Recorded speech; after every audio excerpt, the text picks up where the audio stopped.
river was deep, mountain was high, valley was low.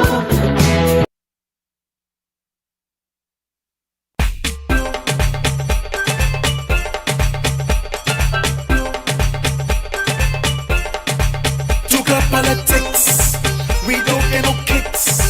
Trinidad and Tobago till we have this thing up to fix. We coming with facts, cut them down like axe. Every kid and race finally got places love. Anil is back to deal with the PNM.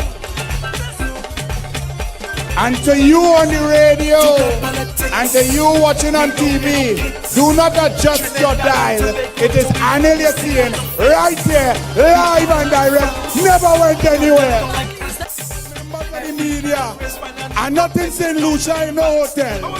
I'm not in Sweden. I'm not in London spending pounds. I'm not in South Africa. I'm not in USA. I'm right here in Diego Martin eating doubles by Bobby's bar every morning. Because the douglAR can talk either way. Because the douglAR can talk either way. Anil Roberts! Anil is back to deal with the PNM. We start on time, 7:30 p.m. douglAR politics.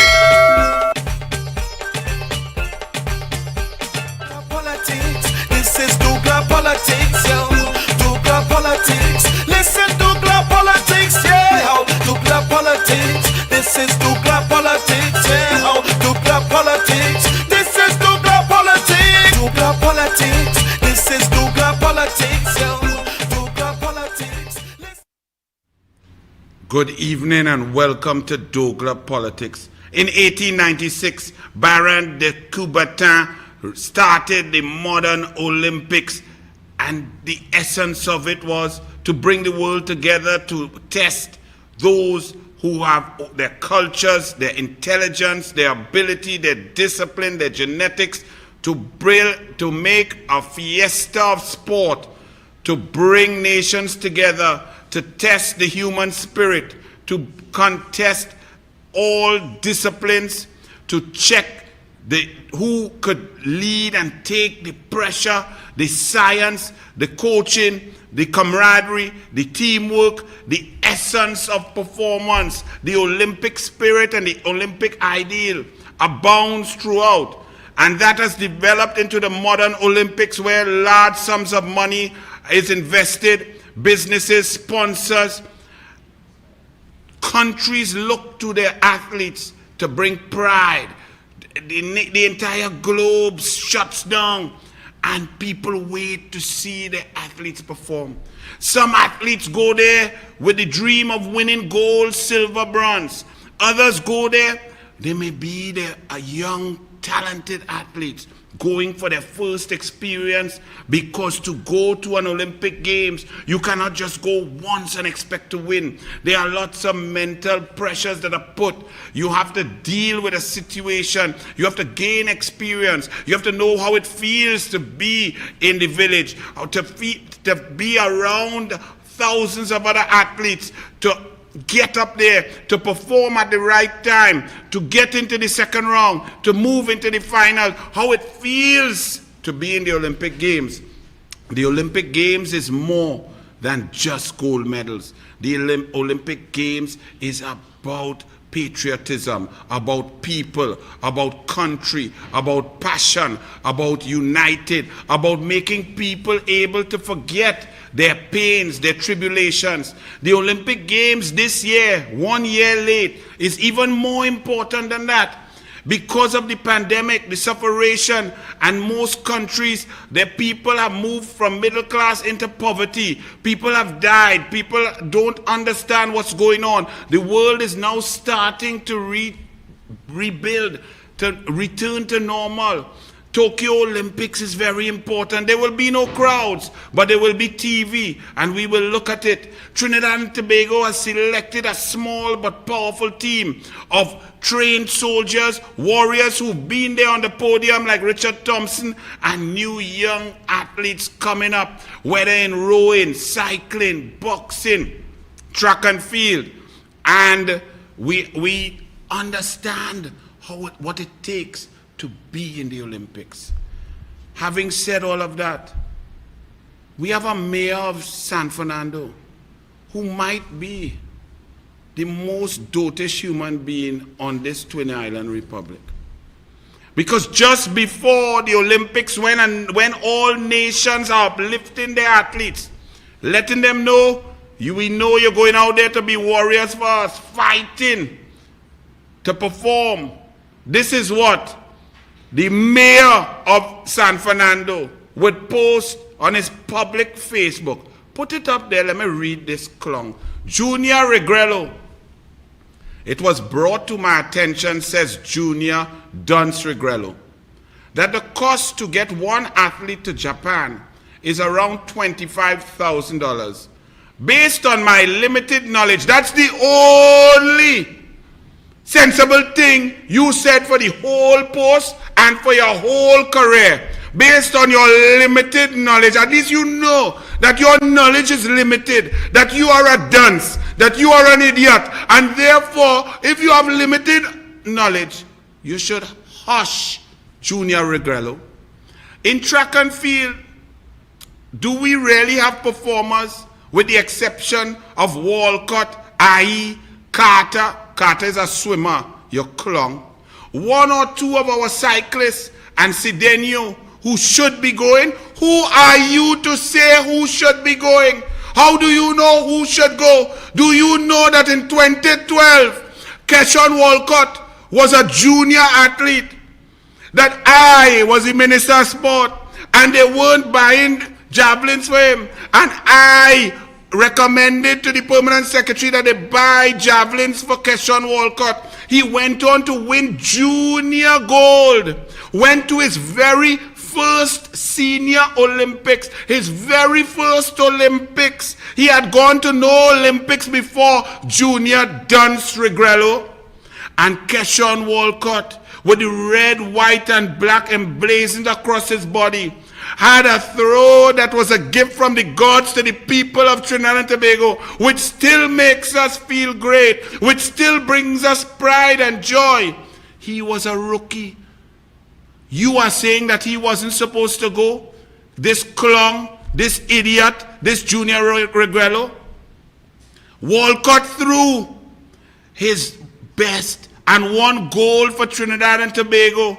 Based on your logic, we should not have sent Walcott to England, because only people who you know, and even dunces like you know, who feel they have a chance at a medal must go. He continued, one or two of our cyclists, the aforementioned names, are potentially capable of getting into a final and therefore deserve to be in Tokyo.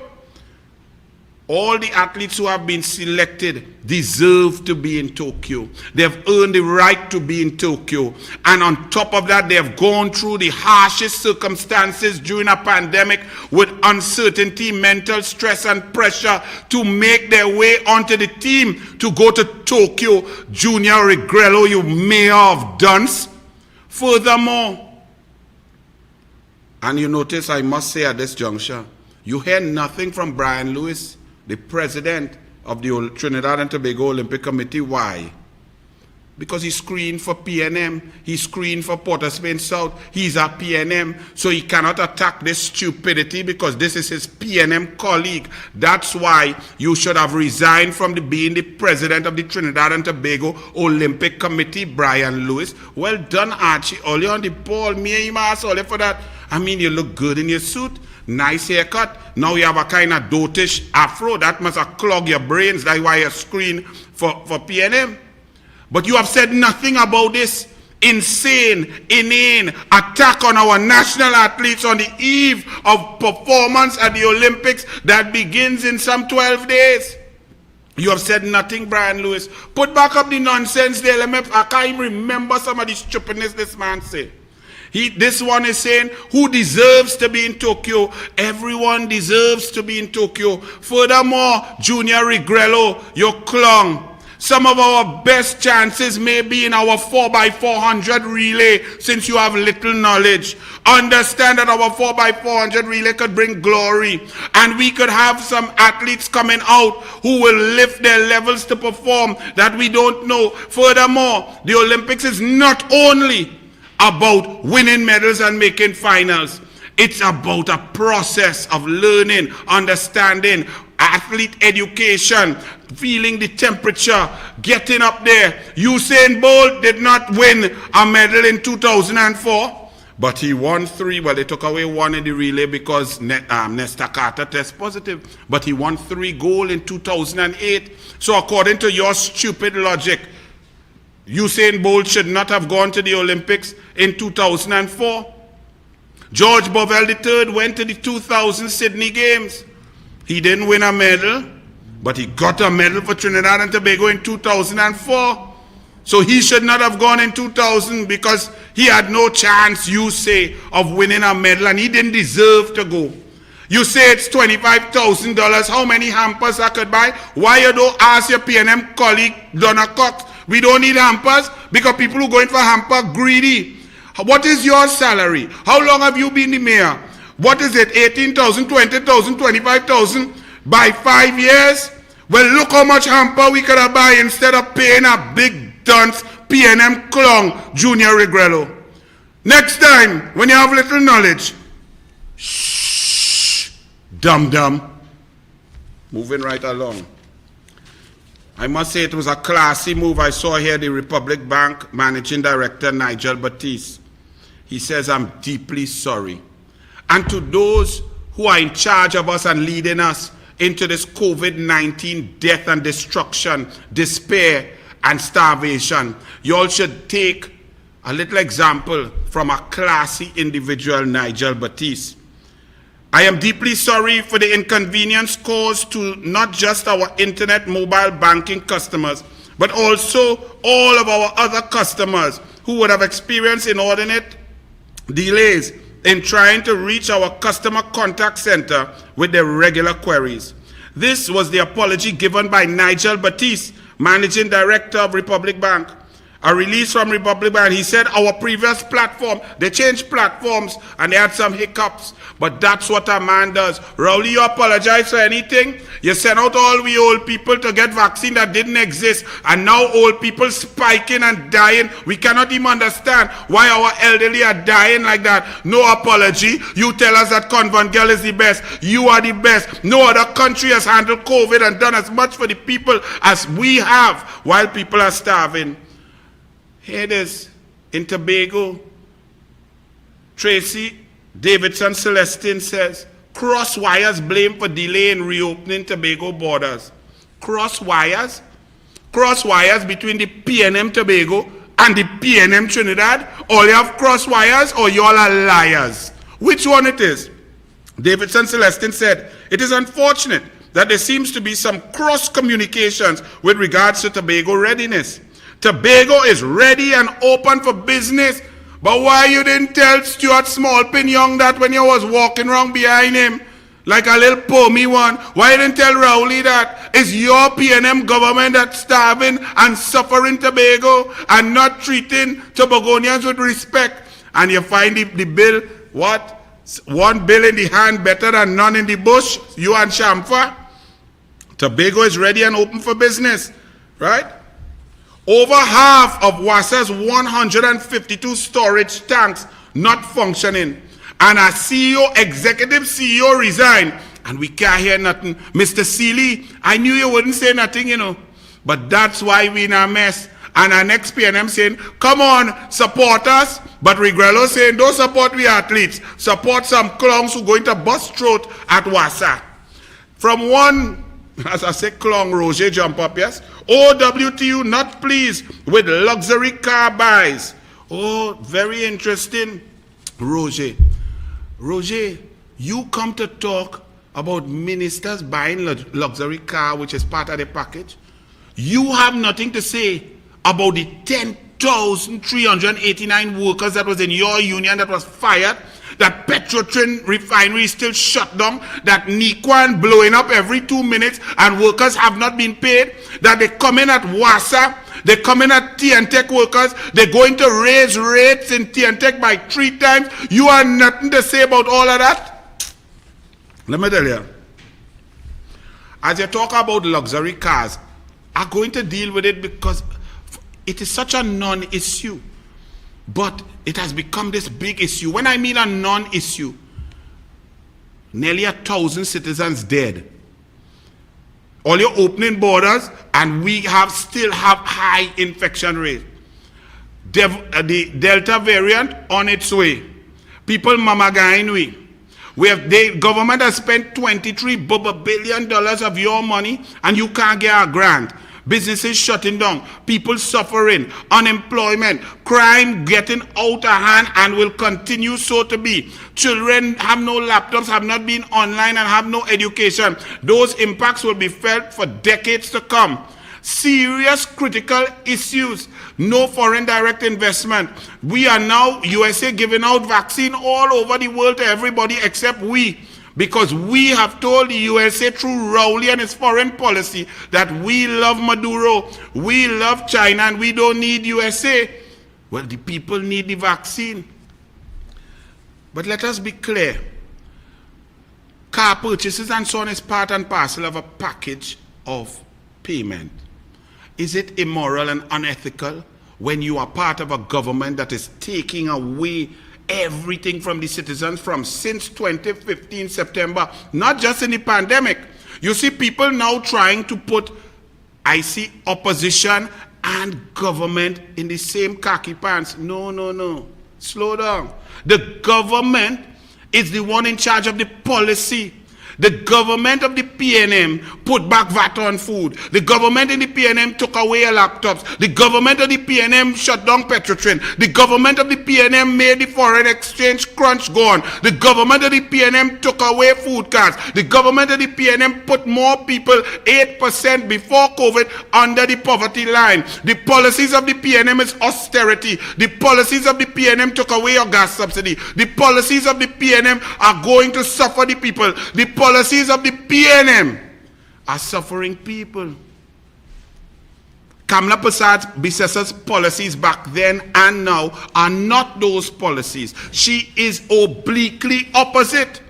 So first and foremost, a government is a government in charge. Opposition don't make policy. So to compare the two is ludicrous at the same time. So don't tell me about what Saddam buy and what this one buy, what Anil buy and so on. That's irrelevant. Secondly, if Kamla Prasad Bissassa was in charge, especially since you say during this pandemic, $23 billion of the Heritage and Stabilization Fund may not have been spent, but the bulk of it, if it had to be spent, would have been spent on the people. The people would have gotten their grants. The grants would not have been onerous at forms. There would have been more money, more hampers, more food, more jobs. Kamla Prasad Bissassa would not have shut down the economy and made you lose your jobs. She would not have taken away the gas subsidy. She would not have increased taxes. She would not have put VAT back on foods. So what y'all are talking about, the pain that you feel, is closely, carefully linked to the policies of Keith Christopher Rowley and the PNM.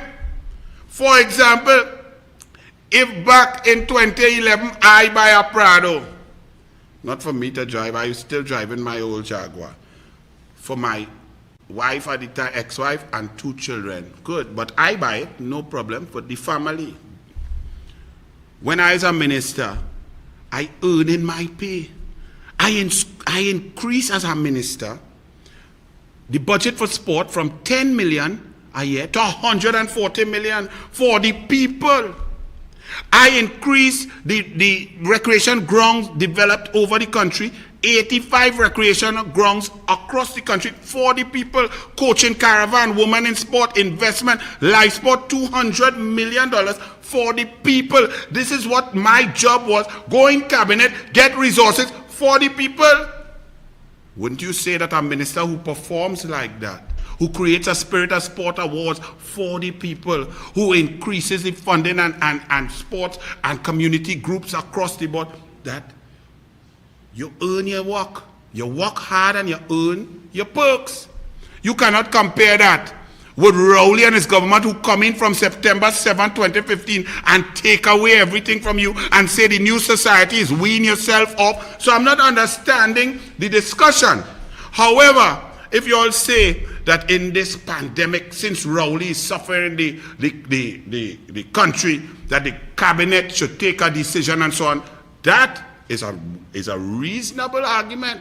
And if the cabinet does that, then it follows that everybody else, but it's only the government can take a decision. Everybody likes in this country to call government and opposition in the same breath. The opposition cannot take no decision in our constitution. All the opposition can do is talk. We can't do nothing. And even when we going to talk in the parliament, I think they make we shut up, they cut with time and all sorts of things. So let's be real, right? Here comes the Sunday Express. The Sunday Express got it correct midway through. It said that a cabinet that is unwilling to share the burden of sacrifice will lack the moral authority to ask sacrifices of a public whose backs are already against the wall. Exactly. And furthermore, you have no opposition members in the cabinet taking this decision to rent out their own building, to outfit their own building, to rent out a friend building, to give their brother contract, to give them financial contract and loans of $3.81 billion, to give their wife contract, to give their wife brief. The opposition not in that. So you have one set of PNM people taking and sucking. But you want to lump we who not in charge of nothing, not in charge of 1 red cent, cannot distribute resources, and say that the opposition also. I don't think that's making sense. So, we moving on. Amanda, this is another example. When Kamla Persad is there, the citizens, you get full gate with Fazal Karim, move up from 400 million up to 800 million. You could go up to PhD. If you're outside and you get into a fancy university and all, you could make an application to get that. The Prime Minister's fund was helping sport and culture. There was investment in education across the board. Kamla ensured that the resources went to you, the people. So Kamla earned she perks. She government earned the perks. Look at this, for example. Teacher has big plans for education. Amanda is seeking $300,000 to attend Harvard. If Kamla was Prime Minister, this article would not exist, because Amanda will be on her way to Harvard with a shake hand and a presentation, because Kamla believes in intelligence. Kamla believes in supporting women. Kamla believes in furthering education. And Amanda would have gone with the taxpayer support, with your support, with the country support, study for the year in Harvard and come back. But under the PNM New Society, under Rowley, Amanda have to have curry queue, barbecue, and saltfish queue. Amanda Bertrand had one goal and one dream: to apply and be admitted to Harvard Graduate School of Education. True, she has to raise $300,000. The 29-year-old Bishop Anstey High School East alumnus and primary school teacher, she wants to do learning, design, innovation, right? Where is the policy of the PNM to help Amanda? Kamla would have helped Amanda. So don't lump the PNM and Kamla and the UNC in the same thing. It's not fair. It's not right. It's wrong. Minister Bundles, strict measures for physical reopening of school. Leaked document shows Education Ministry's proposed guidelines. You have proposed guidelines and so on without consultation. That is the PNM way. That is why they were cross communication between PNM Tobago and PNM Balize House to say that Tobago not ready, but the Tobagonians saying, but we ready. But the PNM Trinidad say, take this bill because we go run your life for you. Bundles, girl. Check the next one, Hines, who look like he have bundles. Ethelbert, no confirmed data of children in gangs in Trinidad and Tobago. This is the Minister of National Security who's in charge of your security and understanding the problems that we have and providing solutions. This is the man, eh? National Security Minister Fitzgerald Ethelbert Hines has said his ministry has no confirmed data to show that children are involved in gangs. Rodney Charles asked him the question. Hines said, the police have not confirmed any person under the age of 18 years as gang members. Fitzgerald Ethelbert Hines, are you a madman? Did you read the Ryan report back that was paid for by the People's Partnership government under Kamla Persad-Bissessar? Do you understand the concept? Because all y'all think about is politics and keeping Indian and African separate. And when you lie on live spot, because Anil, a member of the Indian government, to get in cabinet and get resources for young black boys, 2,378 of them for a 2-year period, to fill their belly with food, identify talent, put them in teams, educate them, get them fit, give them opportunities and move them on. All your bad talk live spot, all your attack live spot, all your lie on live spot, and then you do nothing and you leave young black people poor, suffering, and only option to go and do crime. Now you come to say, when all the studies since then was showing that they have members of gangs in primary school. Primary school children are being recruited by gangs, come up the road, and you now are the Minister of National Security, and you either one real dotish and don't know that and don't read, don't do the studies, go and read some of Professor Diosaran books, go and understand the studies done at UE of the gang culture over the last 20 years. Go and see. You come in the parliament and say there are no confirmed cases of children in gang and children being defined as under 18. And you in charge of solving the problem, and yet you do not even understand that the problem exists. So what are we to have confidence in? That your Pomsite Rasta will what? Get wet with sewer water when next time you go down, beat them? But you are insane. You have no concept. And if someone has no concept of what exists and the problems that exist, do you, the people, feel that they have the solution? How can you solve a problem that you do not believe exists? Police search, but police, they can't find, they ain't no children in gang.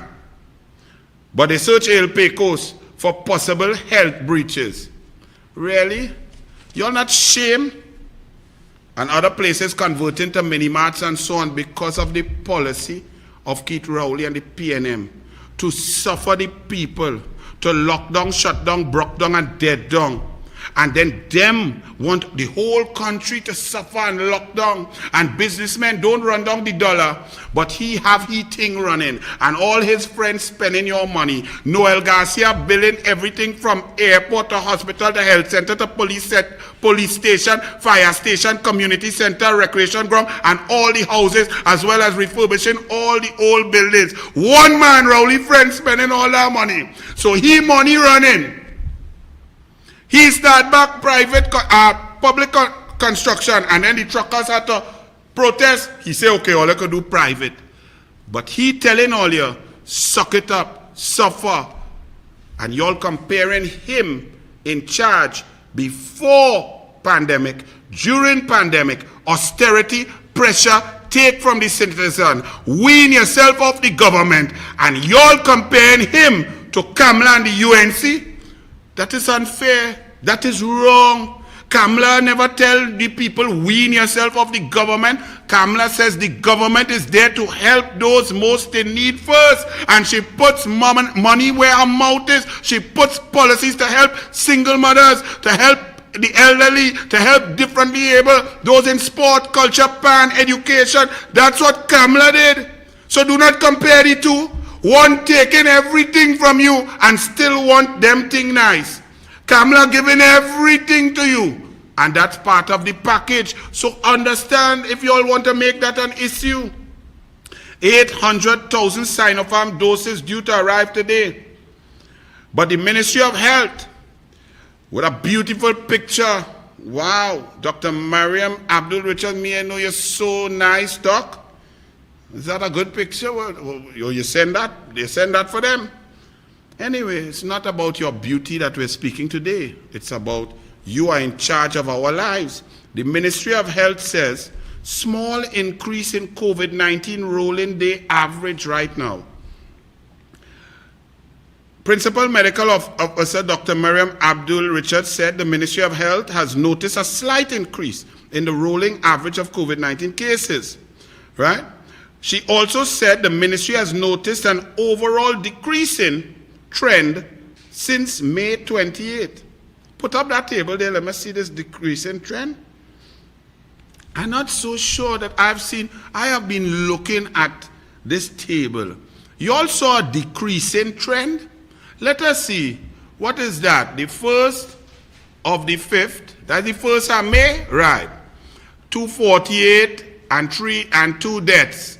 Then you went up to the middle of May, 400 cases, 291, 324, 402 cases. That is a decreasing trend.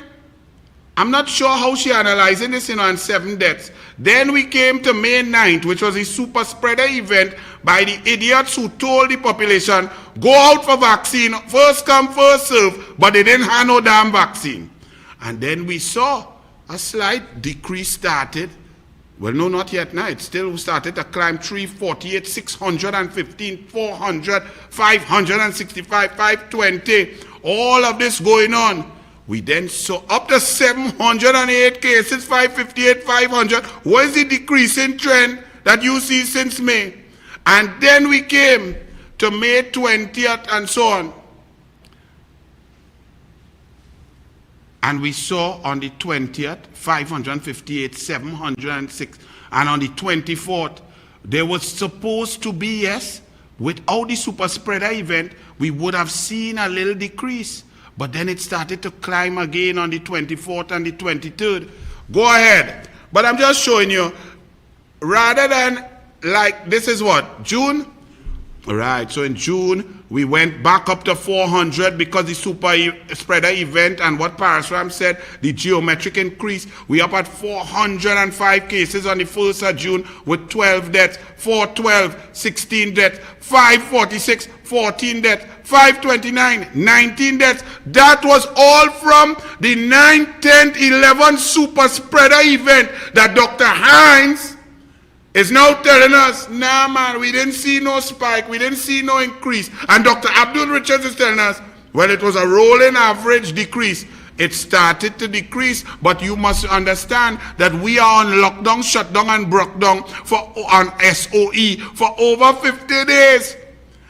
If you are making that sort of sacrifice to shut down a country and to make people lose money, lose house, lose car, lose business, starve, share food, they don't know where the next meal coming from. If you are taking that kind of decision, you would expect within a 3-week period, within 21 days, you would expect to see numbers in the low teens. 20 cases, 15 cases, 12 cases, not after 50 days and climbing all up by 300, 400 and so on. Yes, it started to come down a bit now, and we down now in 28th of June, 145, 155, but then going into the 30th of June, 265, into July now. So over $10 billion lost. And we are, yes, seeing a little drop, but we're still at 100 and something cases. So move that. So Dr. Miriam, give us the stats, give us the science now. Start giving us the games, because you have, how many, but this die the same lady? Huh? You have, leave she up there, let me make sure it's the same lady. Yeah? Die she? All right. You have a stipend from the TRHA board, PNM, the Trinidad and Tobago Bureau of Standards, PNM, NIPDEC board, PNM, and your salary paid, and you think that you are independent to come and talk to the whole country and give us advice, and we are to believe that without the possibility that you could be biased. You see, bias, and we'll deal with that later, you know, bias could be actual or it could be apparent. But then you come and you make statements that are not scientific, like the doctor in Tobago who's just come, I forget his name, he's just come, he had no qualms. He come in and give you bam, bam, bam, bam, bam, this is it, that. End of story, that's your job. But you all seem to be playing games. Stringent, look at, as I say, games. Put back up my beautiful Abdul Richards Day, man. Stringent measures can prevent Delta virus arriving here. First and foremost, doctor, you told us it's not here, but you never gave us an amount of tests done random tests, what sort of test was done, what sort of tracing, what sort of testing in the last 3 weeks, especially since the Delta variant 5 weeks ago hit Venezuela. So we don't know on what basis you tell me it had no Delta. It might have no Delta Airlines because the border's locked, but it might have Delta variant. Furthermore, Dr. Abdul Richards, we have seen over the last 15 months that the repatriation process has not led to community spread in any form or fashion with any variant, whether the normal variant, the UK variant, the Brazilian variant, the Delta variant, or any variant in between, because the World Health Organization, the PAHO, the Ministry of Health, protocols for repatriation and quarantine is foolproof. So we are not worried about that. Brazilian variant didn't come from that. So why are you telling us be confident in that when we done confident in that, but we afraid this? How come you didn't talk about porous borders? How come you didn't say what is the danger? Because what you all saw from the Brazilian variant that became 90% of all our infections from May 11th onward, and all the deaths from that, and the increase in the number of deaths that we're going up to 1,000 deaths, was Brazilian variant, that it came through porous borders from illegal immigration. So you come in to tell me in a whole press conference, with all your PNM money, stipend. Yes, man, everything will be good. We're going to open the borders on July 17th, even though the borders were closed last year when we had no deaths, no increase, no community spread. The borders were closed and citizens could not even come home. We have people dead in all around like flies, 8,000 people at home with COVID-19 Brazilian variant. We don't know if Delta reached. We don't trust all you because you all ain't telling us how much you test or you ain't test. We want to know the borders still porous. 2 vessels reach. They send diesel down for it. What about all the others park up? Where the helicopters? Where the air guard? They got radar. Where the radar that allow a boat with 10 dead to float in under we radar? Where the police roadblocks? Where we stopping? Venezuelans now running back to Venezuela because here worse than Venezuela. But here, this lady, Dr. Abdul Richards, as she reassured nationals that they have nothing to fear. We did not fear the repatriation or the opening of the border. We know that of science. Barbados, Jamaica, these countries, they have opened. Yes, they've gotten some spread, but they've handled it. The country you have to have a balance of economic activity and healthcare. We have failed. Boom! Economic crash, people suffering. We have failed. Bam! COVID-19 spreading, all are we dead in. PNM is a total, complete failure, and you are trying to uphold and defend PNM. That is not, well, it is your work because they pay you. And she reassured nationals that they have nothing to fear from passengers coming from territories where various strains of the virus have been detected. Principal Medical Officer Dr. Mariam Abdul Richards said yesterday, TNT has thorough and comprehensive screening procedures in place. Great. Next press conference, Madam Dr. Richards, push she up there. I want to talk to she. Put up the beautiful, yes, Doc, hear what? The procedures I want to know is, what is the procedures for screening, testing, analyzing, quarantining illegal immigrants? You have that? Because COVID has only come in legal. Once COVID see illegal, COVID has jumped off the immigrants and them. So stop wasting my time with nonsense and tell us what has been done while you are not national security. But you must be able to state the position that your services provided to us, which is to keep us safe, to keep the the parallel healthcare system in check and not collapsing, that you need a Talbot, you need the national security forces, you need the borders to be shut properly, because if COVID-19 comes through illegal porous borders at 146 spots, that your job is an impossible one. Are you able to say that while collecting a pay from a PNM board, TRHA? Are you able to say that while collecting a stipend from the PNM on a Trinidad and Tobago Bureau of Standards board? Are you able to say that while collecting another stipend from NIPDEC board appointed by the PNM cabinet. You have some problems. Talking about problems. Donna Cox, is everything okay? Donna, are you all right? Donna, I know the pandemic leads to pressures in men like Rowley and so on after COVID-19 positives. They have some problems standing firm and so on. But I know that human beings, you know, under pressure, being on lockdown, you have some mental stresses and things that are not within you. You may be going a little off. Donna, everything all right? Huh, Donna? First you call people lining up for hamper who you ain't know, you ain't meet them, you ain't home by them, you ain't look in the fridge or the cupboard, you ain't know if they lost their work, how long they lost their work, what happened, you ain't know nothing. You say, them not needy, them greedy. You didn't find that was stupid enough. You gone to open your mouth again on a public post as a minister in charge of providing comfort, ease, support for those most in need. You had time to go and comment on a public social media post that all are we who hungry, or if people lost their work and they need a hamper, or they're not happy with the amount of people that dying from COVID-19, Brazilian variant, porous borders, you gone and have time to comment on a public post as the Minister of Social Development to tell your clientele, go now. If you don't like it, go now. If you lost your work and your children hungry and you're angry and you need some help, go now. If you're vexed with the PNM and you find Rowley and Donna Cox incompetent and insensitive, go now. Donna? Really? This big PNM working HDC, this woman, all you who suffering real bad and don't want to be here, can't take PNM and Rowley, etc., etc. Hear this now. Come closer. Let me whisper in your ear. The border's opening just now, you know.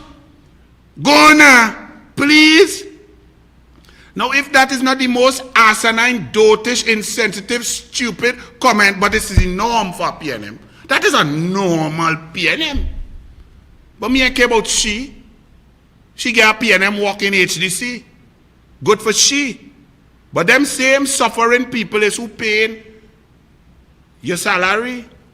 Now, in a real country, when you attack citizens like that, look at next one, Rowley hugging up this one. She agree with the go now. Katian Townsend. It look like half your head gone now. Eh? You bald head like me, and Rowley hugging you up. And you telling people who hungry PNM, red shirt PNM, go now, people lost their work, children hungry, children have no laptop, cannot get education, they can't get no grant from all you sticking. This man say quite December he might give grant. You telling people who hungry and who need help, go now. And Donna Cox, you laugh. Donna Cox? LMAO is 1, 2, 3, 4, laughing, cracking up, and 2 monkey covering your face. Donna, a black woman using monkey covering.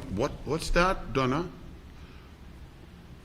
Why are you using the monkey sign to block? Donna, you're not thinking, you're not too well. You really put a monkey face there, Donna. Bundle scarf, cover that, you know. You are really serious, Donna Cox. I shame to say that I know you long time. Me, I know like going in PNM. What is this? And let me tell you something at Donna Cox. Before pandemic, remember as a minister, I read all the statistics, the CSO statistics. I read the Dr. Selwyn Ryan report. The people who were suffering before pandemic is black African people, 48 to 56%, especially the young black youths between 18 and 25. They were suffering before pandemic. PNM gets 88% Afro-Trinbagonian votes. You realize that a lot of your PNM people are hungry, suffering, and lost their work too? You telling them to go now too after they vote for you and put you there? You telling them go now? Donna Cox and the PNM, are you really serious?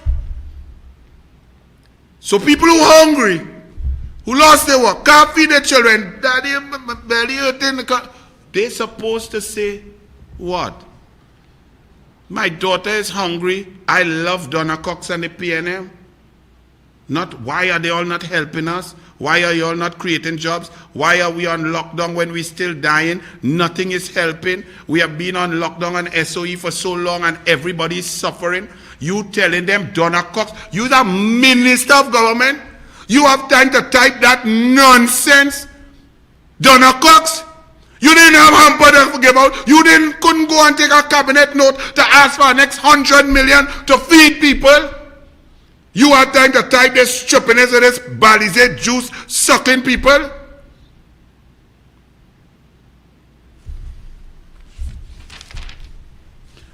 Donna Cox, move that now. Trapped in poverty, Donna Cox. And I see they're trying to make you feel like you're doing something, Donna.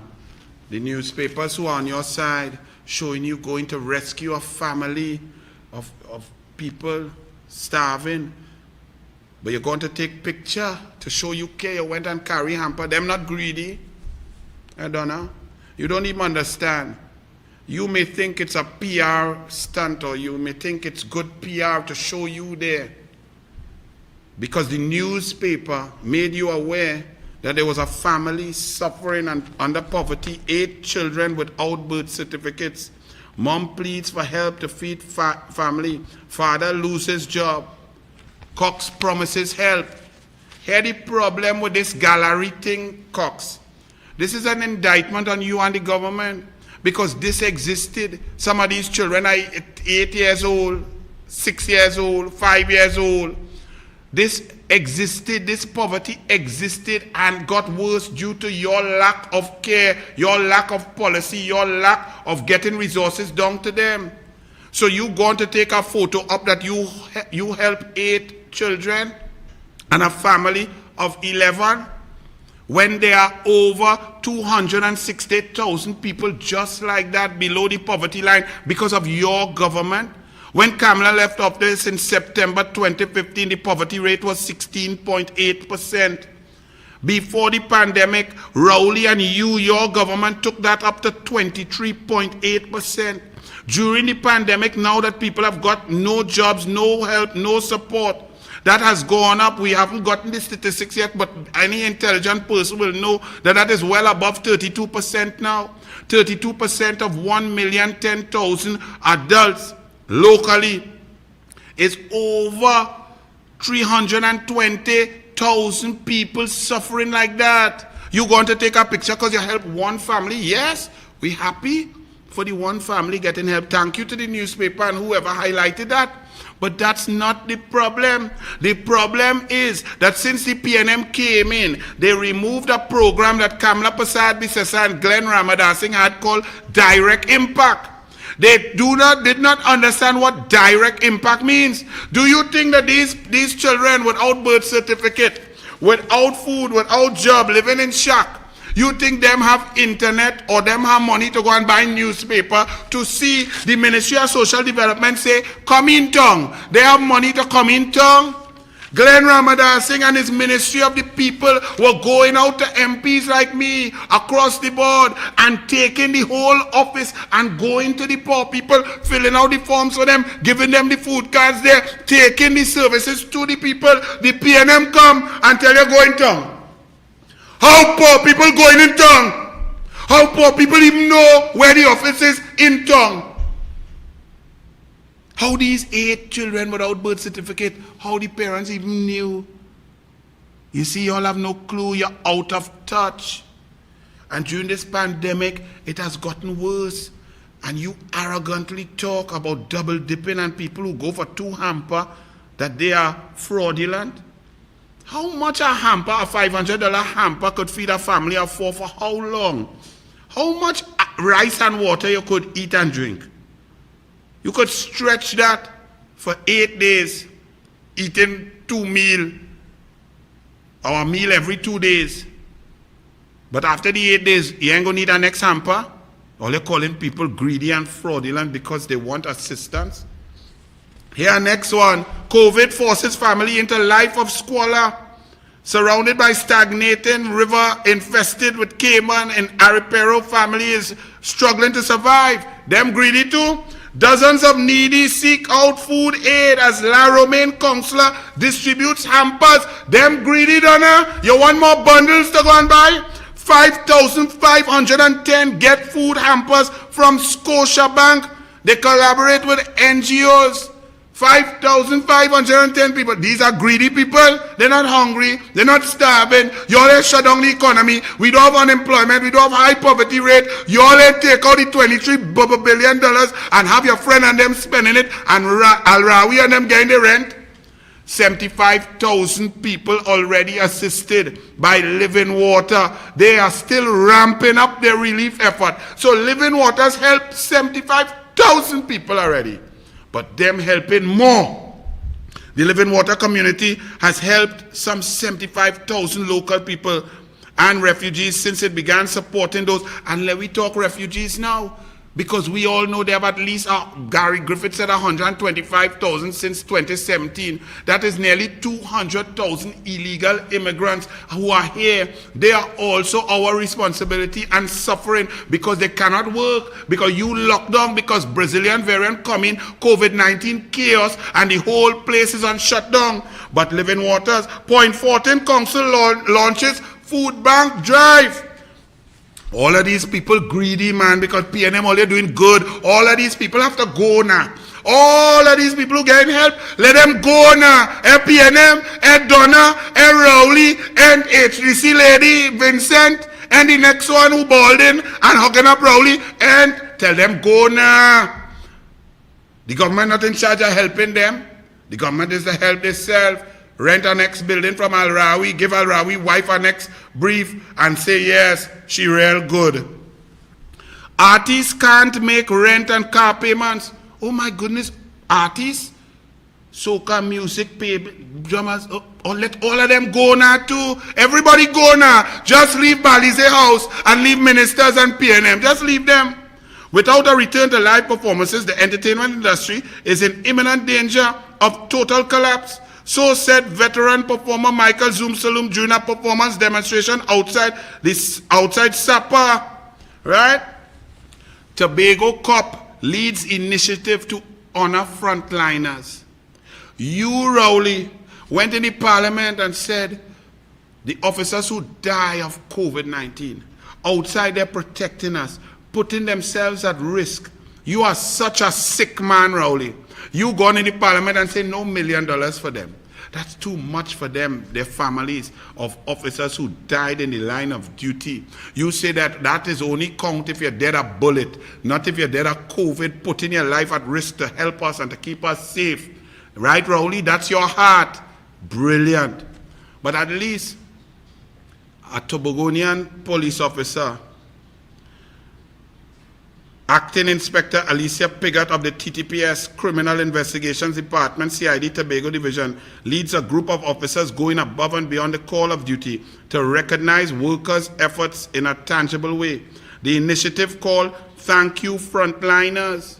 Well done, Officer Inspector Alicia Piggott. Rowley, them thanking frontliners. She's a frontliner, but doing things to help other frontliners. And you and the PNM take away the uniform and shoe grant from nurses. Let the nurses go now. If they want shoe, if they want uniform, let them go now. Borders opening, let them go now. NGO donates hampers to Tobago needy family. More greedy people. Only greedy people. Robinson raises $6 billion to help MSMEs. And then I read the whole article and me and see she talk more than about 100 million. But on top of that, hear what she's saying, Robinson Regis. She said some of the initiatives taken by the government to address these 3 priorities include payment of cash accelerated VAT refunds, A VAT refund is not all your own. A VAT refund belongs to the business. That is your big COVID-19 plan and program to assist business to do your work. Oh Lord. Opposition questions KFC's connection to Namdefco. And Rowley went in the parliament and said, yes, well, yeah, they're helping us save money. They offer us some trucks and labor and thing, and we using that and we link up. That's how procurement works. That's how corporate governance works. That's how it is. KFC man who's in charge of the roadmap to recovery could offer you thing, get his laborers or get his gas money, he trucks full and some of his truck drivers paid through the government, and that's okay. That's how we get our interchange to drop in a bucket of chicken. That is how he getting to do KFC report that was crooked money, that you, Rowley, lied and said it went through the normal cabinet process when Small Pin had to tell you, no sir, we was in Tobago, and you gave prime ministerial approval for the crooked money to come out of the treasury, and nobody in your government corrupt. Look in the mirror, boy. You approved the bridgeman's money. The last time I asked Rohan Sinanan 5 months ago, it had reached 158 million. No procurement. Ask Allison due diligence. Lewis, you approve a charter party agreement over the phone, not reading a piece of paper. Here Prestige though. Rowley say yes, man. Well, they're helping us with the trucks. It's saving us money because we really have to pay for trucks to deliver food and so on. So we KFC boy, give me some truck and driver. Excellent. Anything could pass in Trinidad and Tobago. But then, the Newsday gone to really get to the meat of the matter of the story. Here the Newsday. Prestige Holding Limited, local franchise holder for KFC, Pizza Hut, Subway, Starbucks, and TGI Friday restaurants, on Sunday, supported statements made by the Prime Minister. So who Mote go support? Mote is Rowley, head of the recovery, roadmap the recovery team. Who we go? Look at the Express. Woohoo! Oh God! Look at the Express. KFC again, you know. KFC CEO now. Hallelujah! We opening. So a prime minister, incompetent, no creativity, no diversification, no ability to chew gum and walk, no ability to handle COVID and keep the economy going, no hybrid intelligence, no vaccination. We're not close to herd immunity. We had about 10% double dose going down now. We hearing that people who had single dose dead. Me and him know if that is true. We go check out that for next show. But total chaos, total collapse, holds you down, oppresses your rights, keeps people outside of the country with an exemption process that is unconstitutional, has shut down, locked down, and broke down, while his friends, his family, ministers' children could go and come back. Them had their salary going and they work going. You can't work, you home, they oppressing you, they closing you down, your business shut down, you can't go. They come now, with all that we still dead in, well, we'll open back on the 19th. And the media start their dance. And you all still listen and look at these things and wonder why Rowley, the only convicted liar in a parliament in the Commonwealth, could be a prime minister. The biggest embarrassment to ever sit in a prime ministerial chair, Keith Christopher Dunce Rowley, could be a prime minister. Because look at this. Woohoo! The man suffer we. That is like you and we back in the days. We being oppressed. We under pressure. Man beating we and not paying we money. And when they give we a little biscuit or cricks and cheese at the end of the woo-hoo, woo-hoo, thank you boy. Thank you boy. You pay me no wages. You abusing me, overworking me. But I get a cricks and cheese. That is what happens in this country. And then we have the other chorus. They start again. They did it last year. How did you all think that you all actually believe that we're number one in the world? I know some of you are ashamed right now. But some of you all really believe that. I had conversations with you all trying to say, but what is wrong with you all? But now you know we last. But why would intelligent people believe that? It's not all your fault. Because you all believe in these newspapers. And then you believe in independent institutions like the chambers of industry and commerce and so on, that are not independent. Gabriel Faria is not independent. Gabriel Faria, I told you all, Gabriel Faria allowed, when he was at GML, front page stories lying on me as a Kamla Prasad Bisesa member of the cabinet, and he refused to retract, apologize with cogent evidence from the Integrity Commission to show that his story was false. He didn't care. He duck and hide, he and Jerry Brooks, they play this game to reach where they reach. And this is what happened. So now, you hear, woohoo! We could buy food. And then, Chamber of Commerce, happy for reduced restrictions. The Trinidad and Tobago Chamber of Commerce said yesterday, it was happy to hear that there will be reduced restrictions for a number of sectors on a phased basis. Them happy. We have the biggest guns as a prime minister, but them happy. But look, some of them now coming to talk truth. But before August 10, 2020, them was singing a different tune. Here the president of the Supermarkets Association, Rajiv Dipti, he told Newsday the COVID-19 restrictions imposed for months on the food and beverage sector have pushed people, including businessmen, to the point of desperation. People are desperate to get back to work, and some from operations, they are looking at what is legally available to do. Dipti said it was time for government to reopen all sectors of the society on a phased basis as vaccines became more available. Yes, take pressure. What you want me to say? It should never have been this way with intelligent management. And another bit of science. Rowley say, doubling down, you know. Anybody who know Keith Christopher Rowley know that it ain't no big science why he open laundromat. The man having press conference every day. He has some expensive suit that man make for him from England. He open me cupboard and he smell himself. Smell stink. He say, oh God. I don't go press conference, boy. Laundromat. Well, they're looking for more science than that. They demand science. But hear him when asked in the parliament, what science make you open laundromat? What is the science that says we could buy food, drive-through and thing on the 19th, but not the 12th? Y'all, what's the science of that? I don't understand. You all just have a man oppressing all you. We have given away all our freedom, all our rights, and we look up to this man, me and know for what? The man is the scum of the earth. He's not even a good father. Leave children outside. He was a teacher and take advantage of children. In the cabinet, he does take advantage of junior ministers and take the wife. All you think that man who went in the parliament and lie on Kamala and the UNC about email gate, that man who lie about Delcy, who lie about gravel rolling from by a hospital to by he in charge of all your freedom, your life, and you're all good with that. Well, good for all you. Rowley say, the reason, the science he used to open laundromat is that it have less crowd there. Excellent. That's great science. It had less crowd, so where open it for? Here the next bag. And you all listen to this carefully because you all like to believe what you read in the media, okay? Well, I'm going to ask you all this, because you have to tell me if this is true. I see in the Express Business, page 12, Sunday, 11 July. Procurement regulations coming up for debate.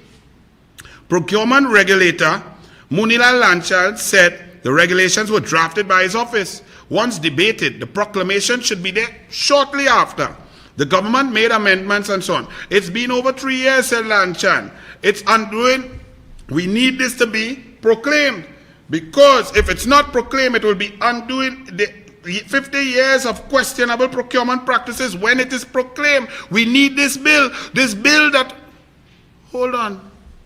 Is this the same procurement legislation that Kamla Prasad Bisesa laid in the parliament and got passed with a special majority that had teeth in it? That the PNM left there for 3 or 4 years and tried to amend it and weaken it.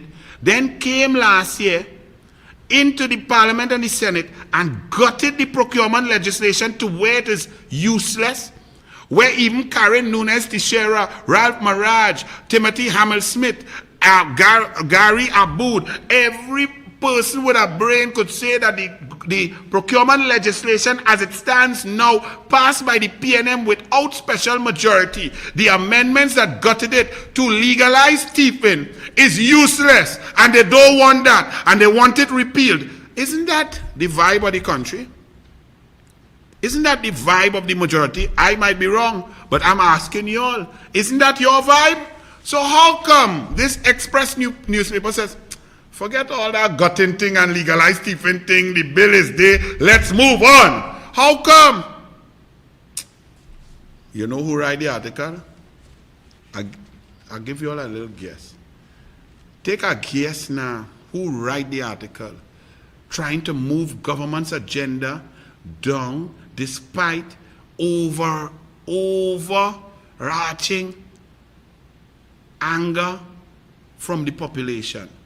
From the majority of the population. The majority of the stakeholders are not happy with the gutting of the procurement legislation. That is a fact. So what reporter would write an article, kicking the can down the road and say, forget that now, they got it, they legalized thieving thing, go up, man, go get money, no contract, no regulator, no oversight there, but let me go so quick now. Who you think will do that? Asha Javid, how you going?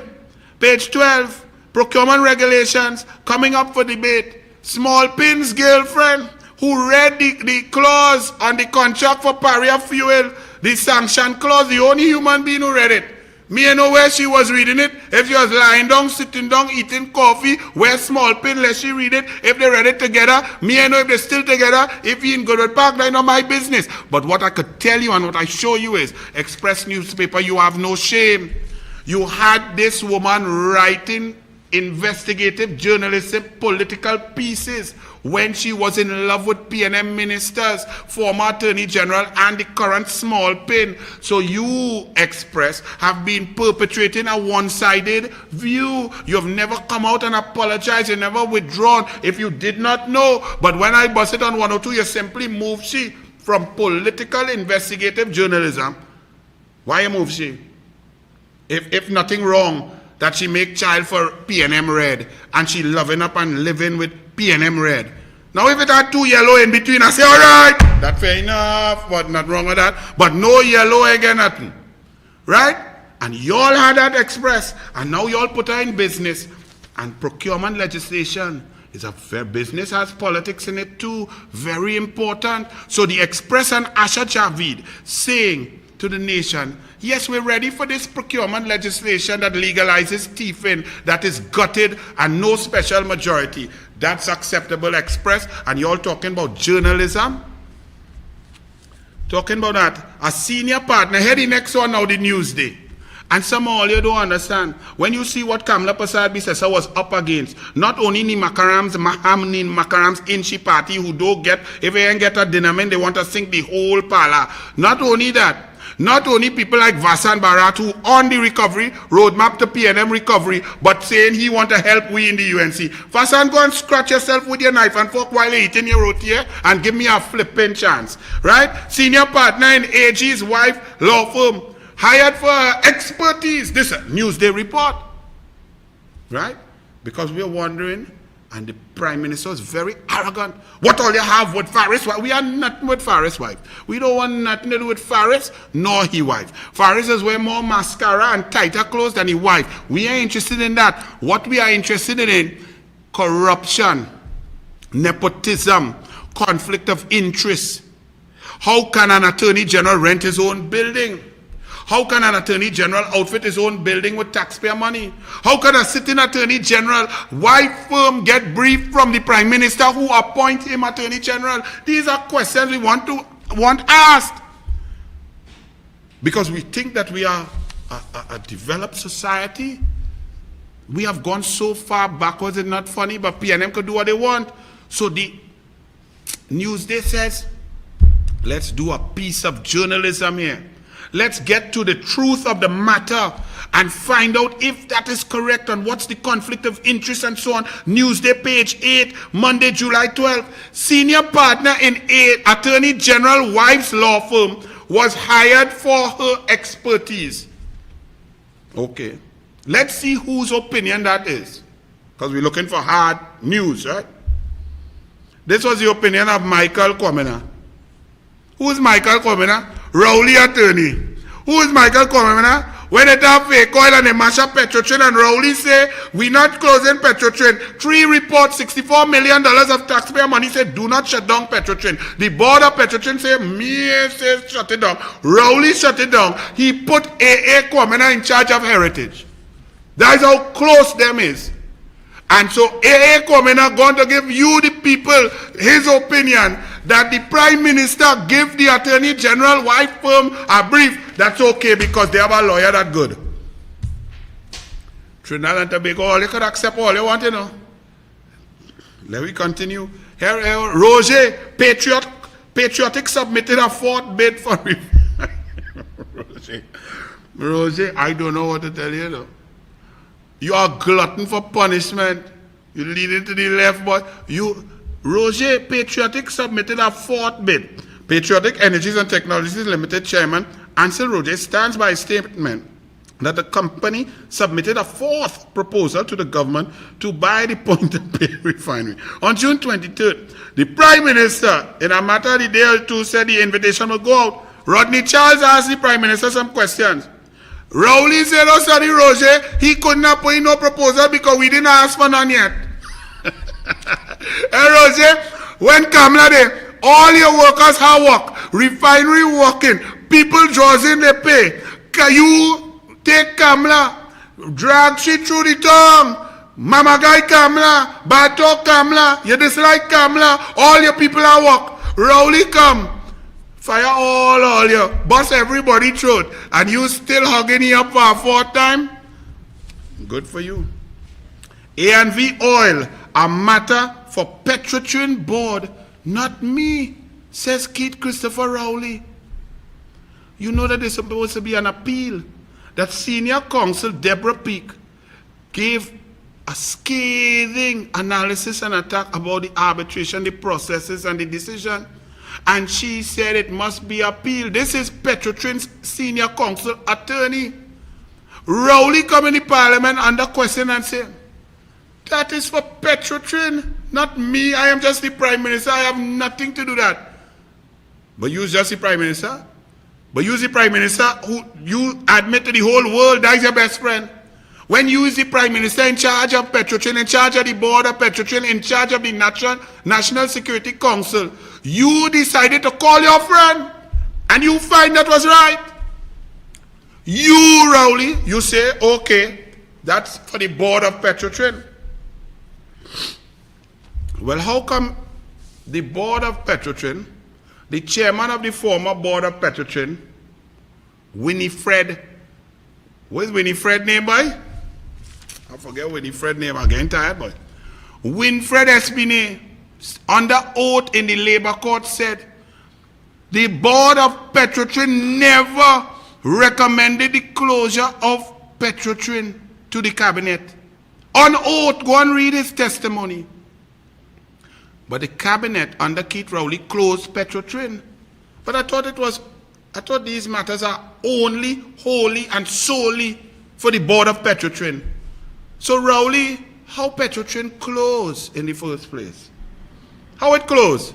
Because the board did not recommend. You close it. Secondly, Rowley says, it's not for me. That's for the board of Petrotrin.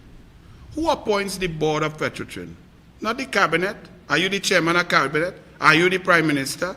Didn't you fire the previous board? Didn't you fire the previous minister of energy who had the audacity to try to save Trinidad and Tobago's resources by doing an audit into the oil? Nicole Oliveri is still a PNM girl. But what I go say? Balize juice strong. Under the Constitution, who gives instruction and who gives policy, positions and direction to the board of not only Petrotrin, but of all state companies, special purpose companies, and so on? Not the cabinet and through the line ministers. The line ministers are not in charge of policy directions and so on. So how all of a sudden, and the media, you all just accept that. Rowley said it had nothing to do with me. is the board. Okay. And finally, Rowley, since it is the board, the lawyer hired by the board, as you say, Senior Counsel Deborah Peake, said we must appeal. It must appeal. Grounds for appeal. Many grounds for appeal. There must be appeal. So what's the problem? So the board of Petrotrin is not taking the advice of their senior counsel, who's most knowledgeable about the case, who fight the case, who create the case, who did the pleaded, who did the evidence, who followed the arbitration. So they are not listening, the board of Petrotrin, not listening to the senior counsel. Therefore, you have to fire the whole board of Petrotrin. Furthermore, Rowley said, the board got advice from a number of legal luminaries. Why? Why you need advice from a number of legal luminaries when you have a legal luminary, Deborah Peake, senior counsel, who has intricate, detailed knowledge over a sustained period of time, a wealth of knowledge about every aspect of the case? Why would some other counsel who was not as intricately involved in the process be able to give any advice that could outweigh Deborah Peake, senior counsel? But you all take this because PNM don't thief? Nah, not at all. Drilling down to the truth, says the Newsday editorial. In Parliament on Friday, the Prime Minister distanced himself from the issue, talking about the AV drilling, entirely a matter for Petrotrin board, not the executive. Citizens are no closer to the truth, says the Newsday. There's a release, the selective release of, instead of bolstering transparency, politicians have, through tit-for-tat exchanges and the selective release of information, done the opposite. The Newsday, you have me confused. Isn't your job as a newspaper to get to the truth? Don't you conduct journalistic investigations to dig deep to the truth? Isn't it your job that when a government says something, especially if the opposition says, but that's not true, X, Y, Z, that it is the newspaper, the journalist's job to go in, find the truth, interview people, get the facts, get the information, and present it? You are saying in this editorial, oh gosh man, government, all you tell us what is the truth now.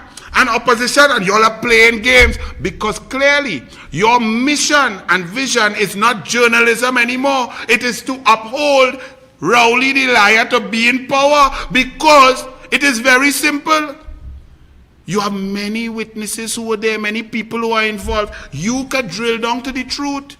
You can go and find out about the numbers, where the numbers are. You can even go and ask A.A. Kwamina at Heritage, what information did they provide to the arbitration through the legacy Petrotrin Company and Heritage? Where were the logbooks? What guards were on duty? Did the guards on duty that they removed and replaced with amalgamated, were they able to give witness statements? What were the numbers of the gauges? Where is the GPS for Doki Singh car? Did Doki Singh present evidence? Did he give a statement? Where is Doki Singh? You see, you have to find out this. Your editorial shows that you are shirking your duty as a newspaper. They say, instead of bolstering transparency, politicians have, through tit-for-tat exchanges and the selective release of information, they've done the opposite. So they haven't provided information. So your job is not to dig and get the information. You just let the government give out selectively what they want, and you say that is it. Well, then the Watergate fellas who went digging and investigating, them wasn't journalists, because the President Nixon and them didn't tell them much.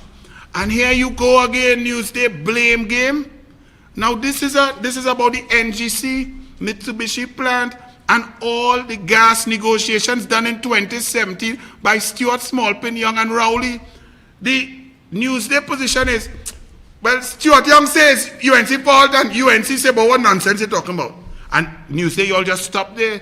Because you all would like to leave that impression with the population, but isn't it your job to get down and analyze the facts? Isn't it your job to go and investigate what was the price per MMBTU negotiated in 2015, and how did that change in 2017 in Houston when Keith Rowley and Smallpin went to Houston and boasted that they concluded the negotiation for gas, which also led to 11 companies that were operating at Point Lisas shutting down. Didn't you go and ask any of those CEOs from those 11 companies, hey, what really caused all that to shut down?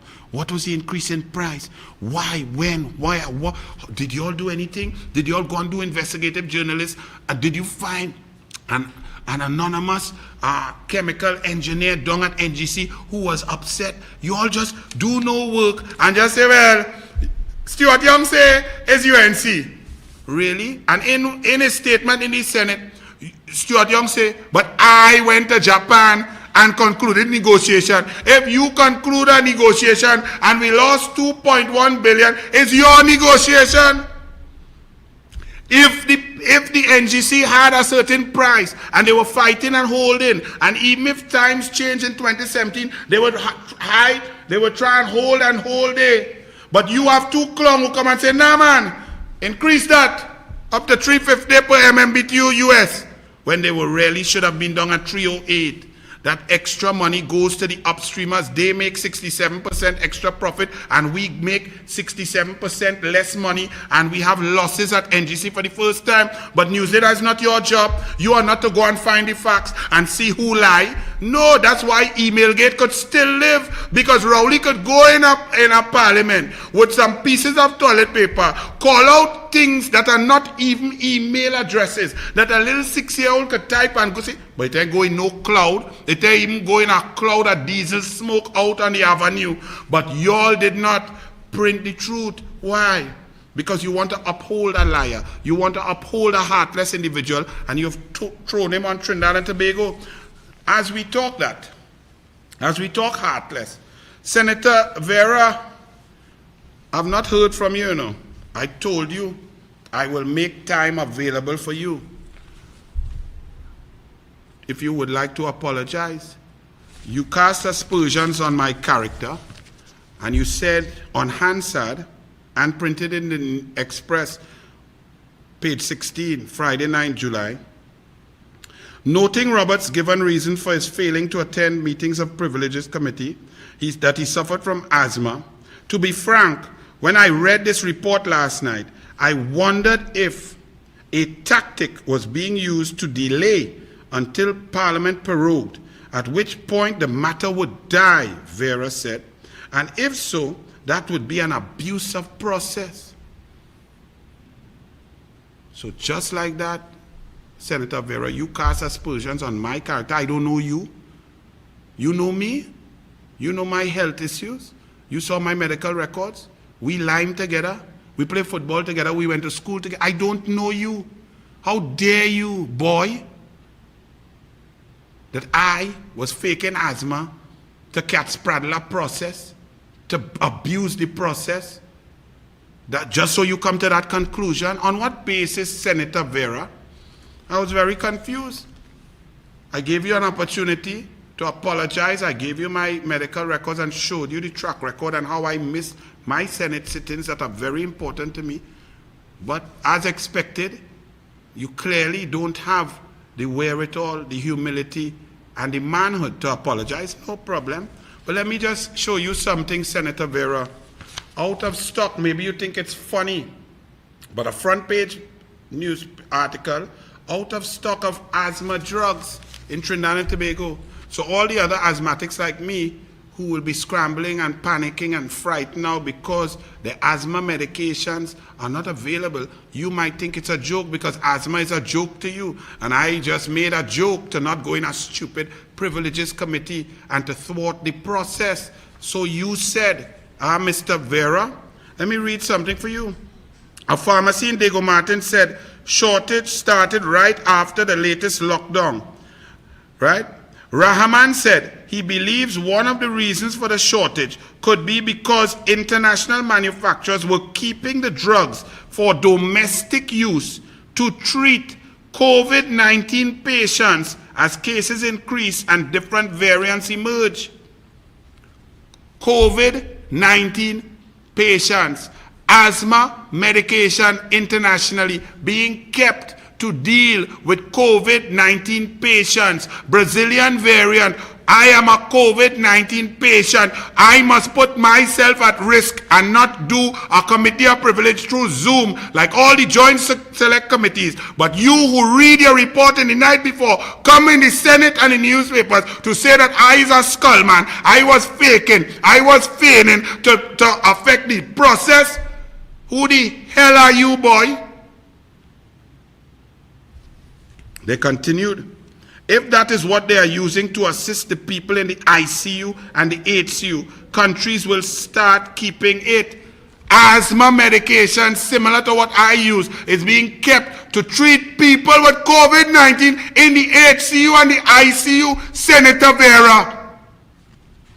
A source in one of this country's COVID-19 facilities said, who did not want to be identified, said, the respiratory solutions used in nebulizers are used to relieve chest tightness. The source said part of the treatment of airway diseases such as asthma would also include the use of corticosteroids as an anti-inflammatory, which is already part of the treatment regime for COVID-19 to help improve prognosis. So someone with asthma before getting COVID-19 is under extreme risk to their life.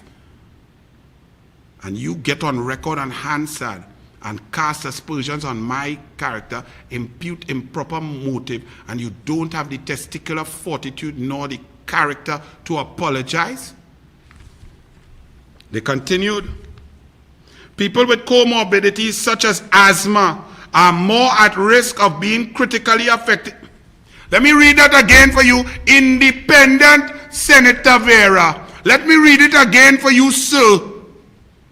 People with comorbidities such as asthma are more at risk of being critically affected by the virus. But I, Freight 3 PNM in a stupid committee of privileges, you clung. In April, the University of Oxford research team found that 2 puffs of asthma medication, budesonide, pulmicort, one of the solutions listed above, given to patients within the first 7 days of symptoms of COVID-19, twice a day, could benefit many over 50s with early symptoms. I am over 50.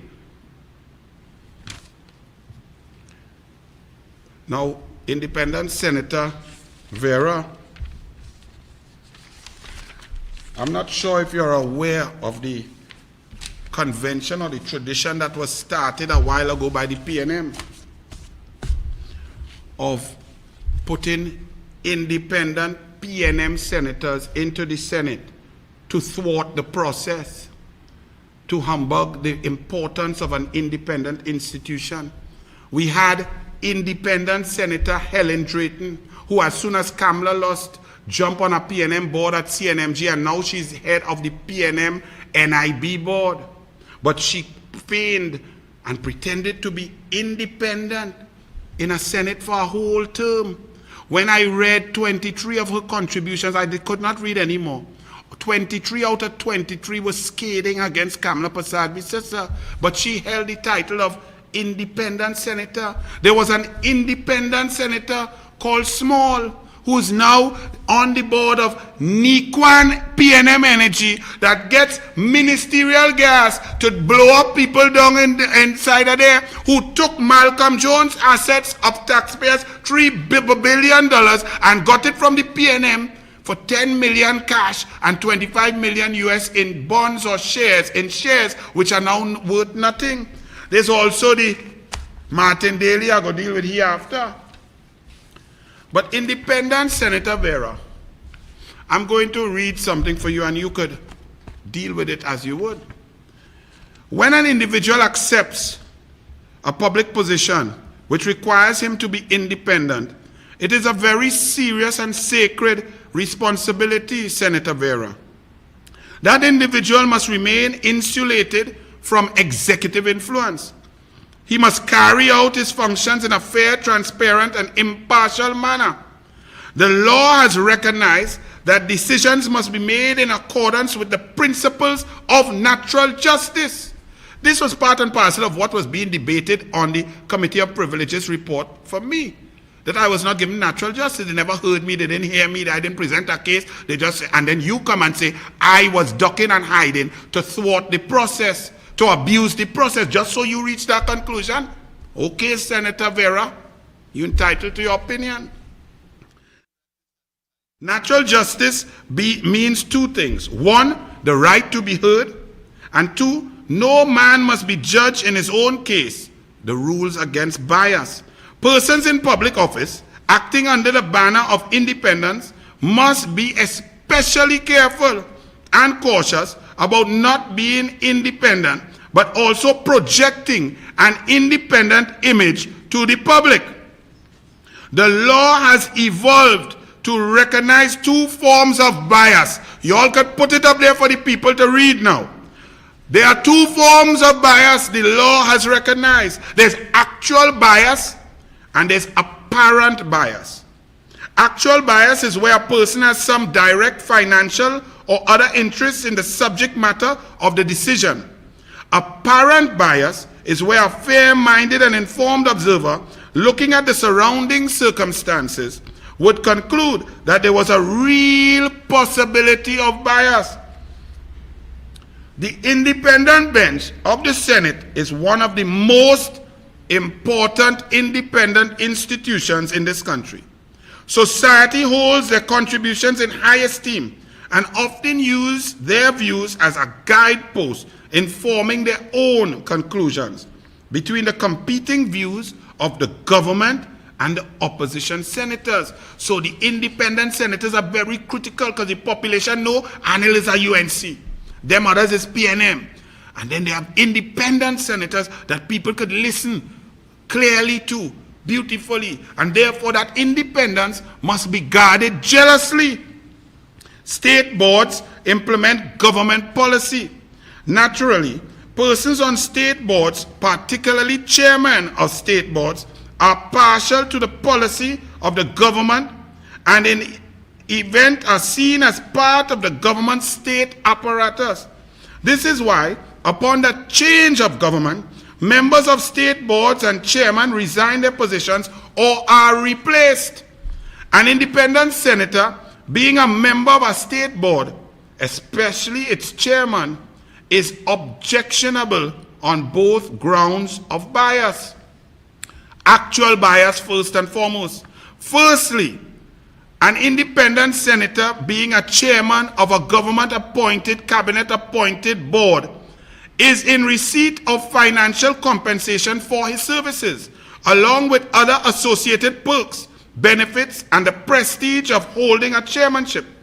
Members of state boards, and particularly chairmen, who customarily receive more compensation than ordinary board members, therefore have a direct pecuniary interest in preserving the population's confidence in the current administration.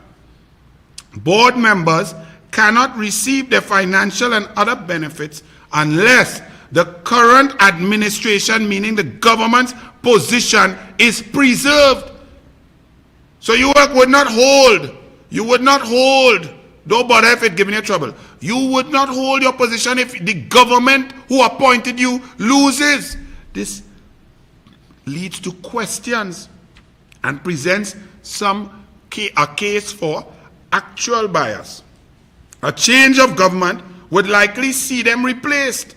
An independent senator is in a position to support government policy in the Senate and use his or her speaking time under the cloak and protection of ostensible independence to generally speak in favor of the current administration and influence the population to have confidence and support the existing administration. There is therefore a glaring conflict of interest and or inherent bias in appointing a member of a state board to serve as an independent senator. Apparent bias also. Secondly, the population's perception of independent senators is that they are neutral, unbiased, and de facto arbiters between the government and the opposition. Members of the public often rely upon the views of independent senators to make up their own minds and form their own views on legislation and other policy debated in the Senate.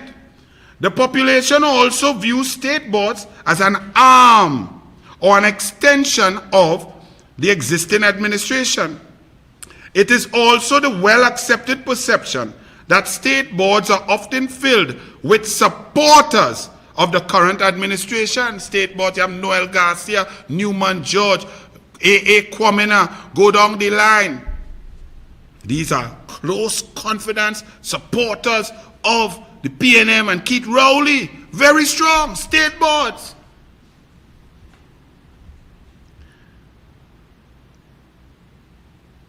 Efforts assisting their political party in being elected. Members of state boards are appointed and approved by cabinet and are therefore considered to be political appointments.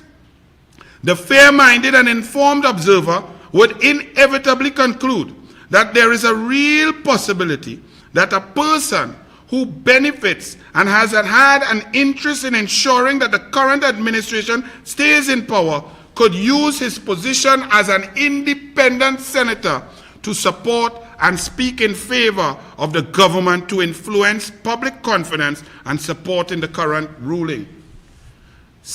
Independent Senator Vera, I humbly ask you, have you ever been appointed by this PNM administration as a member of a state board?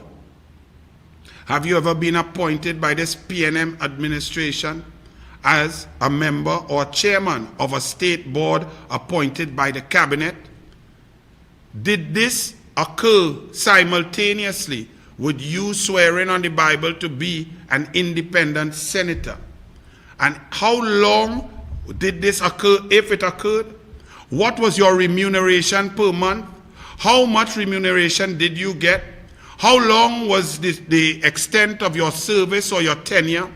And did you disclose this in and put on Hansard in the Senate at any point in time to alert the population that you had accepted an executive position or a position on a board from the executive or the government of Trinidad and Tobago?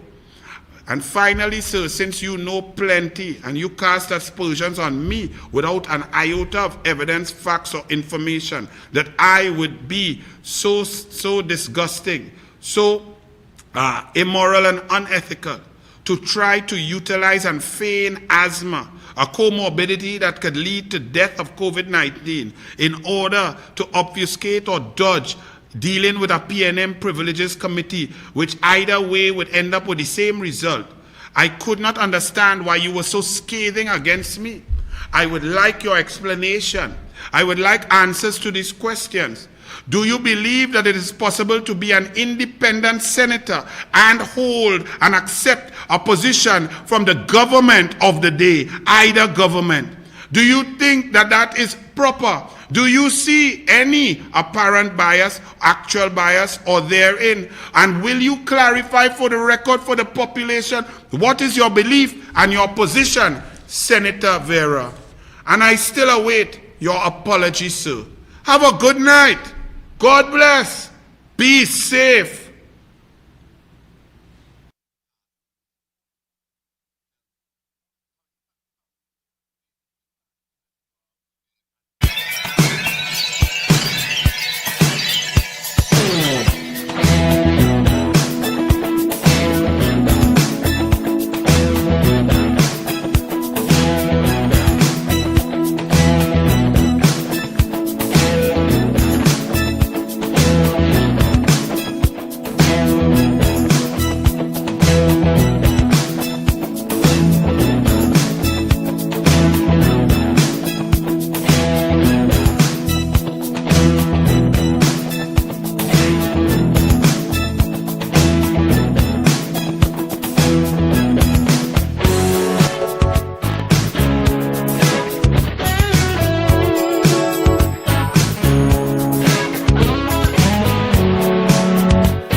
Rowley the hyper-offended victim always.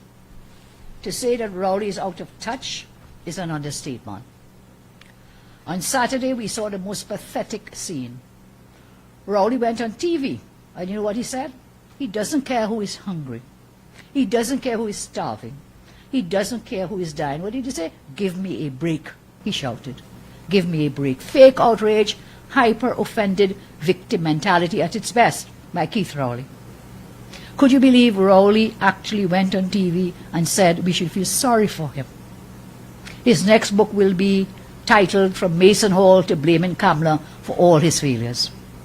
Forget about all the thousands of people who have lost their jobs. Forget that thousands of people are struggling to make ends meet.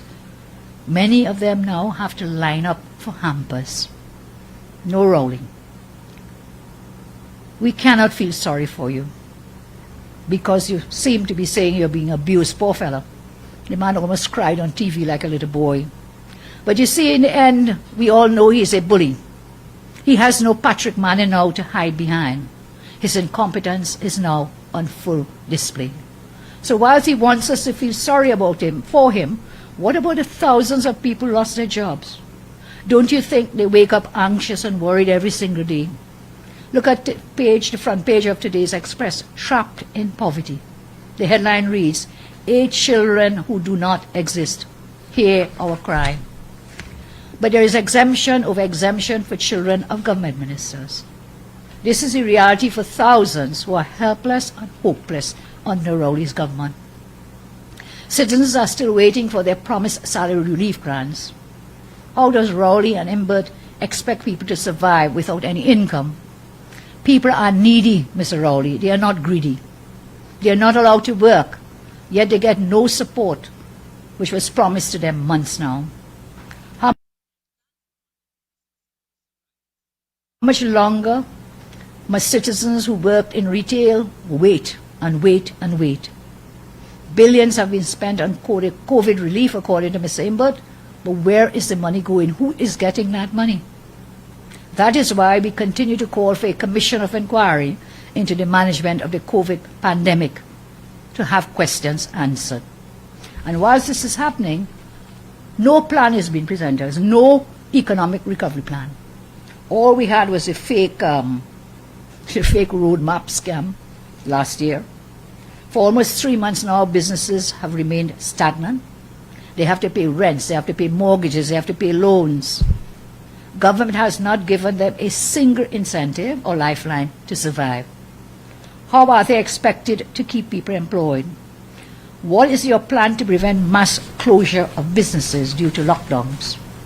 Where are the small business grants and loans you promised?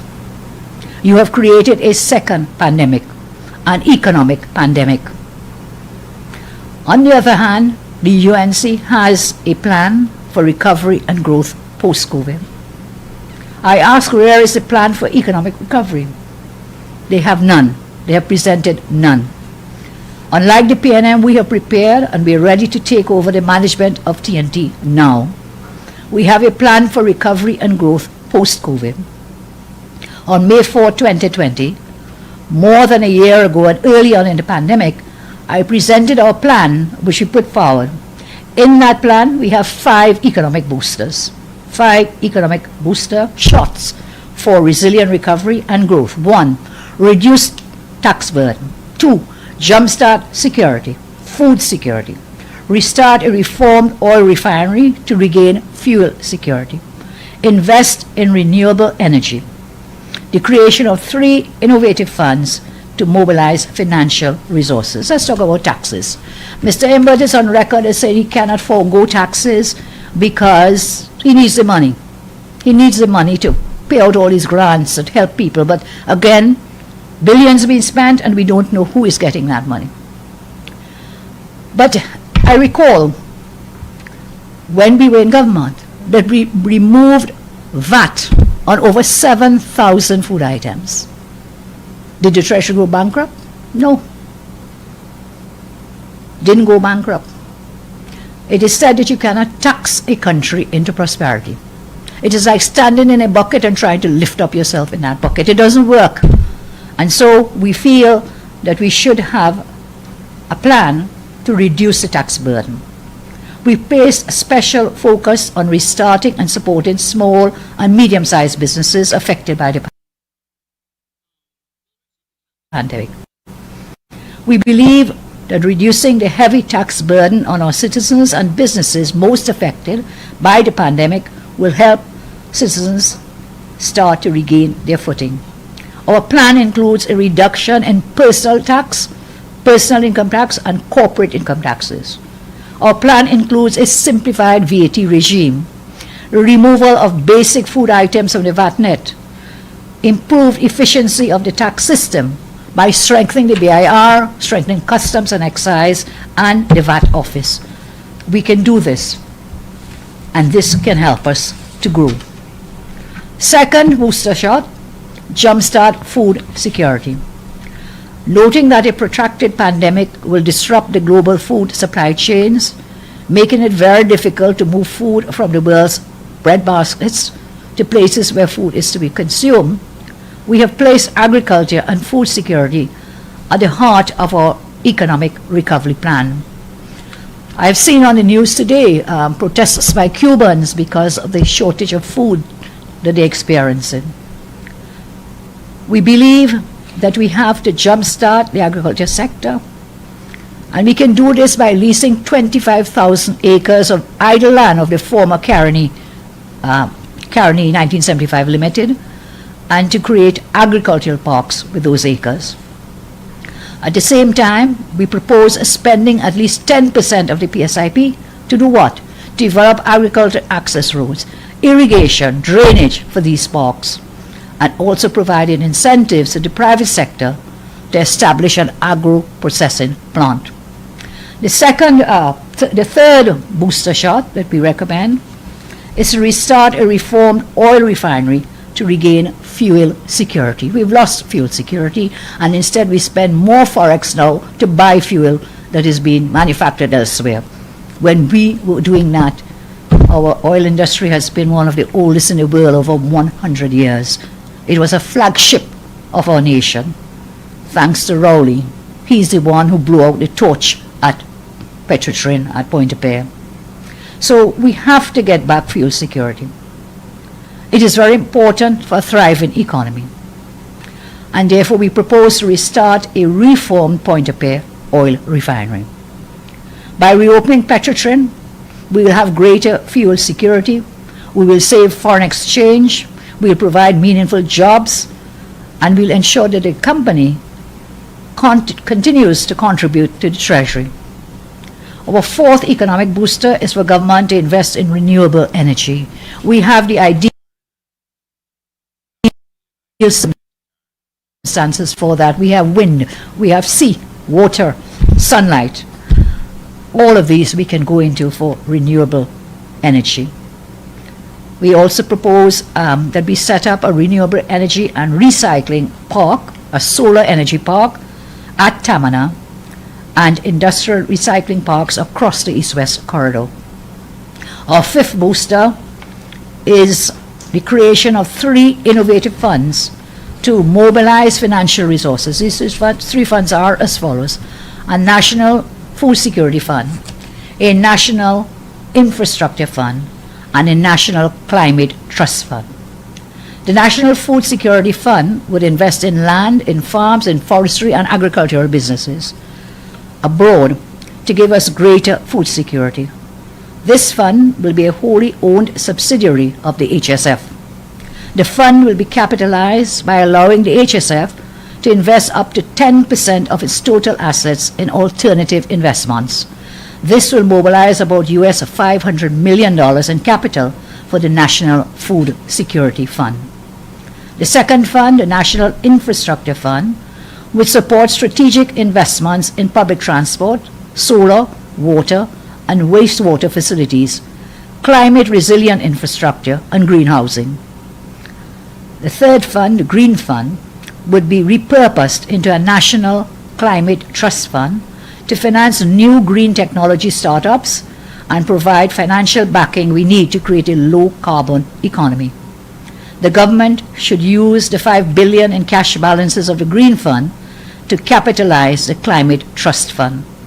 This would attract international grant funding and private sector capital, substantially boosting the pool of funds available for climate-smart investments. These are some of our plans that we propose. There are others, of course, but we do need an economic recovery plan to get our country working again, to get our citizens working again, for us to grow and prosper. So I share these with you, and as we go along, we will share more plans with you. Before I close, I want to express my condolences to a friend known to everyone in the UNC as UNC and Proud, better known as Bellman. Condolences on the passing of his wife. Bellman, know we love you and we are here for you. The UNC is proud of you and we will be here for you. Thank you very much, Bellman. I close now and I say that this country has become a two-culture society, a one-party state, the attempt to create a one-party state, but at the same time, it is a tale of two cities. You remember the famous Dickens book, A Tale of Two Cities. So there's one tale for the PNM, friends and finances, and there's another for everyone else in the country. One rule for them and another rule for the rest of the majority of the country. For us here now, we see once you are funding the PNM, you can do what you want. You can open your business when you want. You can leave and enter the country when you want. This will forever be the legacy of Keith Rowley, the man who created a two-rule society, two rules, one for the PNM and another for the majority of citizens. I want to give our assurance that those of the UNC will always fight for a country where every creed and race will find an equal place, where the majority will have the same rights as the privileged PNM friends and family. The UNC will always fight for you. I am UNC and I am proud. Thank you very much. God bless.